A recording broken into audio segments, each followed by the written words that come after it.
Nathan, embajador, ¿qué opinión le merece lo que se ha informado de esta conversación larga entre Putin y Donald Trump? Primero, enfatizar eso de larga, por lo que se ha visto, ha sido creo que la conversación telefónica más larga que ha habido entre los líderes de Estados Unidos y Rusia.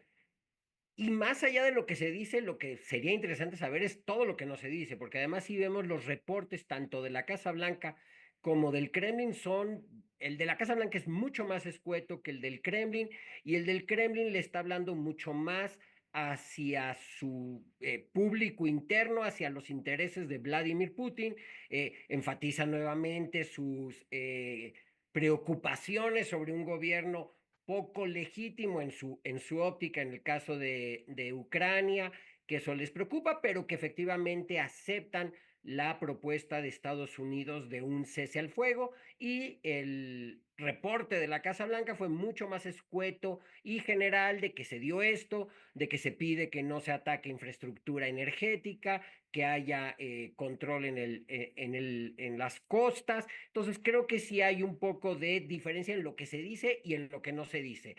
Y lo importante es qué está pasando. O sea, tenemos por aquí a un espectador silencioso que es China, que sin duda, pues es, yo creo en mi óptica, quien más se beneficia de toda esta situación. Y Putin, por otro lado, pues sí logra un poco este tema de lo que no se menciona, que es la OTAN y la posición de Estados Unidos en este sentido, porque son las cosas que además pide Rusia. Rusia pide que los países bálticos que tienen operaciones de OTAN en su frontera, pues dejen de tenerlas, que se resquebraje esa unidad, esa alianza Europa, Estados Unidos, y en ese sentido creo que está siendo muy exitoso. Nathan, preguntando en el análisis, ¿qué tan cerca, qué tan lejos podríamos estar después de haber visto cosas como el insólito capítulo del Salón Oval de la Casa Blanca con Zelensky y el presidente y su vicepresidente, pues en esta discusión tan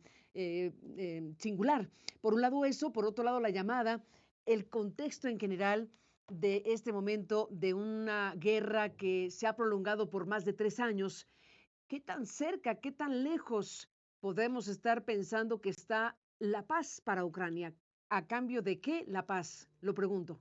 Pues yo creo que sí estamos cerca. Son 3 años de un desgaste brutal, sobre todo para el presidente Zelensky y para Ucrania.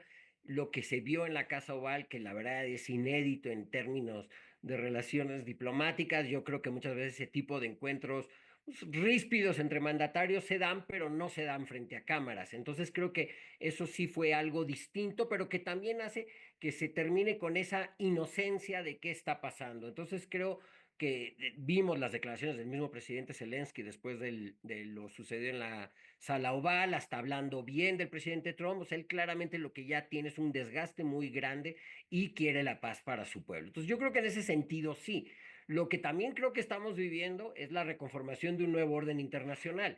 Y ahí es donde Estados Unidos está cambiando de alianzas, de una alianza post Segunda Guerra Mundial perpetua con Europa, a declaraciones constantes sobre escepticismo sobre el papel de la Unión Europea, algunos de sus líderes ya diciendo que pues tienen que rearmarse porque ya no pueden estar confiando en ser defendidos por Estados Unidos. Siento que ahí hay muchas de estas cosas. Me puedo imaginar la conversación de Putin diciéndole, pues no sé, o sea, tú que estás en un proceso de recortar gastos, pues recórtalos en ese armamento innecesario y en ese apoyo a la OTAN, que es lo que más beneficiaría a Rusia. Entonces yo sí creo que Ucrania sin duda es un tema importante. Como dijo Manuel Alejandro, también se trataron temas importantes como Medio Ujú. Oriente, el conflicto en esa región, pero creo que es importante que sí estamos viviendo una reconformación de fuerzas, de alianzas de este orden internacional. Manuel Alejandro, pues se nos acaba el tiempo, pero yo preguntaba, con todos estos elementos a la mesa, ¿qué tan cerca, qué tan lejos estamos de una paz, llamémosle, en Ucrania y ya, pues si agregamos en Medio Oriente? Bueno, yo creo que estamos muy lejos y creo que hay varios temas que hay que abordar. Esto simplemente es un primer encuentro de, digamos, como para mostrar voluntades, para llegar a un cese inicial al fuego, pero creo que aquí estamos en un proceso muy largo porque hay muchos temas por tratar. El primero de ellos es el tema de reconstrucción, que asumirán esos costos, el tema de reconstruir la economía.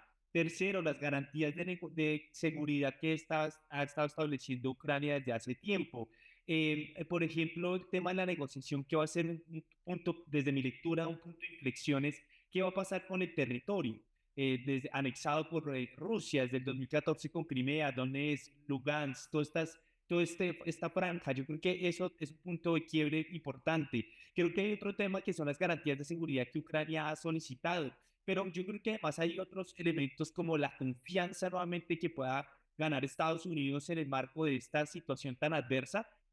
Obviamente, ¿qué va a pasar con los recursos naturales? Y hay un elemento que me parece también muy relevante, y es que desde noviembre de 2023 Interpol ha estado mencionando que hay un mercado negro de armamento que después de la guerra va a quedar en una zona en donde preocupa qué se va a hacer con este tipo de armas. Entonces creo que estamos en el inicio solamente de una negociación que va a durar bastante tiempo y, como lo decía anteriormente, va a abarcar diferentes temas que obviamente estoy de acuerdo con el ex embajador, en el que también estará en el marco de una reconfiguración del orden internacional, y en donde pues aquí estaremos viendo un juego geopolítico en donde las grandes potencias van a tratar de ganar los mayores beneficios a costa también de otros países que, desde mi lectura, creo que será Ucrania uno de los grandes perdedores. Ya con más de pérdidas humanas, será también algunos elementos como la salida de Zelensky o, como les anteriormente, los territorios. Bueno, parece un detalle, pero lo pongo para cerrar, Manuel Alejandro.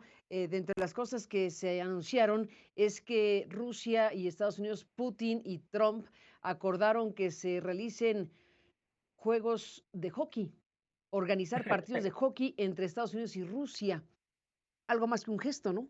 Sí, es muy importante porque además, como el deporte, la cultura, entre otros sectores del Estado, siempre juegan un papel importante dentro de la diplomacia, y no hay que olvidar que en el deporte, en la Guerra Fría, también hubo juegos también de hockey, en donde pues digamos que a través de ese mecanismo no solamente muestra voluntades, sino que también dentro de la diplomacia, siempre a través de estos deportes no solamente se envía un mensaje, sino también incluso a veces cuerpos de seguridad para empezar a entablar negociaciones.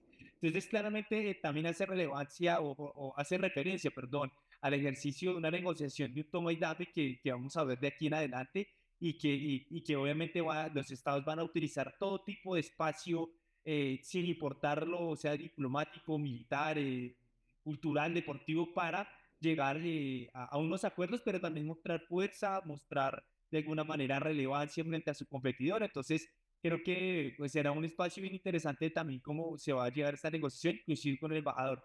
Digamos que muchas veces esto está a puerta cerrada y que son otros espacios los que van mostrándonos estas fuerzas, o esta correlación de fuerzas que se están dando en las mesas de negociación.